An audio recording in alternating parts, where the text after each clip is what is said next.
27 हारी सीटों पर प्रत्याशियों के नामों का ऐलान होगा। भोपाल से ये खबर आपको बता रहे हैं।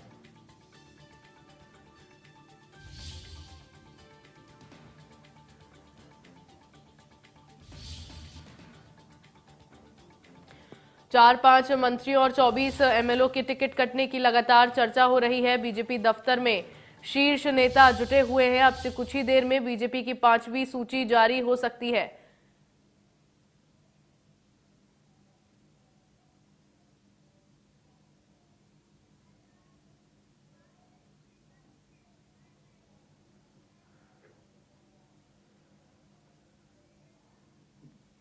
और खबर पर ज्यादा जानकारी के लिए हमारे संवाददाता चेतन सेठ भोपाल से हमारे साथ लाइव जुड़ गए हैं। चेतन, अब से कुछ ही देर में बीजेपी की 5वीं सूची यहां जारी हो सकती है। क्या धमाका इस सूची में देखने को मिल सकता है?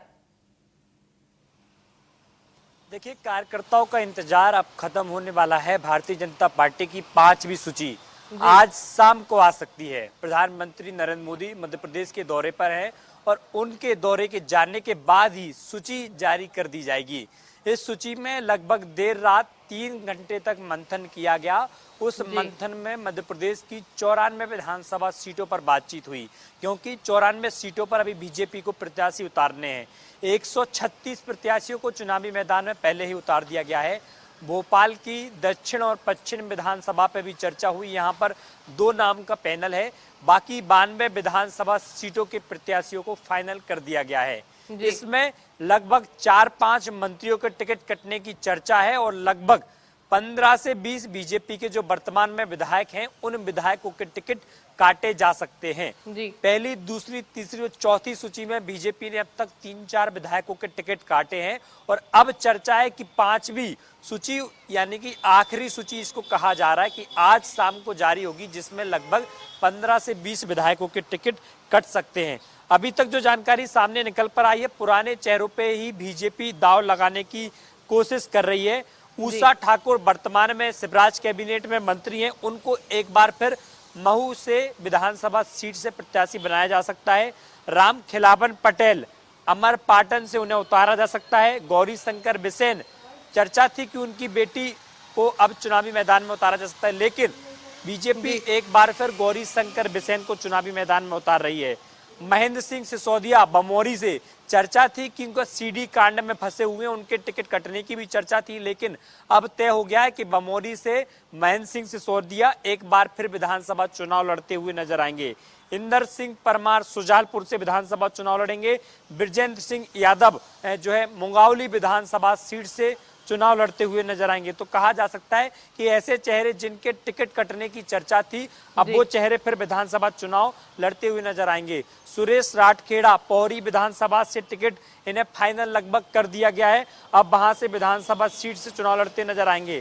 इसके साथ ही होशंगाबाद से एक बार फिर सीता सरन शर्मा को बीजेपी उम्मीदवार बना सकती है। इसके साथ ही धार से नीना वर्मा और इसके साथ ही इंदौर 3 से गोविंद शुक्ला, इंदौर 5 से महेंद्र हाडिया, ग्वालियर पूर्व से माया सिंह यानी कि सतीश सिकरवार कांग्रेस से प्रत्याशी, उनके खिलाफ अब माया सिंह विधानसभा चुनाव लड़ती नजर आएंगी।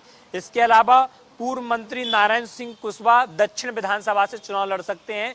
पूर्व में 2018 के विधानसभा चुनाव में 150 वोटों से हार गए थे, एक बार फिर उन्हें बीजेपी भरोसा जता सकती है। भिंड से नरेंद्र सिंह कुशवाहा, भोजपुर से सुरेंद्र पटवा एक बार फिर विधानसभा चुनाव लड़ते हुए नजर आएंगे। भोपाल की दक्षिण पश्चिम विधानसभा से राहुल कोठारी और भगवान दास सबनानी का नाम चल रहा है। तो कहा जा सकता है कि 2 नाम का पैनल है, इन 2 नामों में से बीजेपी किसी एक चेहरे को विधानसभा चुनाव में उतार सकती है। विदिशा जिले की 3 विधानसभा सीटों पर बीजेपी के प्रत्याशी हैं, उन सीटों पर अब नए प्रत्याशियों को बीजेपी ढूंढ रही है। मुकेश टंडन का नाम चल रहा है, राघव जी की बेटी ज्योति शाह का नाम चल रहा है और इसके साथ ही तोरण सिंह दागी का नाम चल रहा है। तो कहा जा सकता है कि आज बीजेपी के कार्यकर्ता और जो बीजेपी के उम्मीदवार हैं जो ताल ठोकते नजर आ रहे हैं, उनका इंतजार आज खत्म होने वाला है और बीजेपी आज कुछ ही देर में बीजेपी की ये 5वीं सूची जारी होने वाली है। अगर देखा जाए तो किन फैक्टर्स को ध्यान में रखते हुए शीर्ष नेतृत्व में इस बार शीर्ष नेतृत्व ने इन 94 प्रत्याशियों के नाम फाइनल किए हैं? देखिए, कहा जा सकता है कि चुनाव बेहद ही रोचक होने वाला है और जिस तरीके से बीजेपी ने अपनी 4 सूचियों में चुनावी प्रत्याशियों को मैदान में उतारा है, खास तौर पर बड़े नेता और जो पुराने बीजेपी के बड़े चेहरे हैं उन नेताओं को टिकट दिए गए हैं।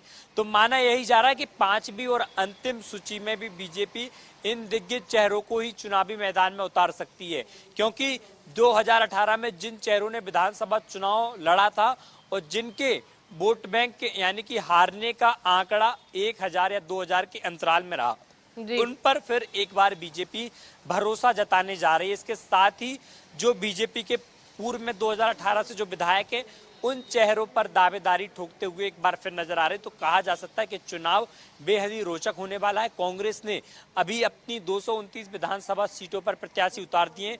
बीजेपी का इंतजार किया जा रहा था, आज कार्यकर्ताओं का इंतजार खत्म हो जाएगा। जी, जाहिर तौर पर चेतन 94 प्रत्याशियों के नाम बीजेपी की ओर से फाइनल कर लिए गए हैं। 136 प्रत्याशियों के नाम की घोषणा कर दी गई और अब से कुछ ही देर में भाजपा के प्रत्याशियों और उम्मीदवारों का इंतजार खत्म होगा और बीजेपी की 5वीं सूची मध्य प्रदेश के लिए जारी कर दी जाएगी। तमाम जानकारियों के लिए आपका बहुत बहुत शुक्रिया। और चलिए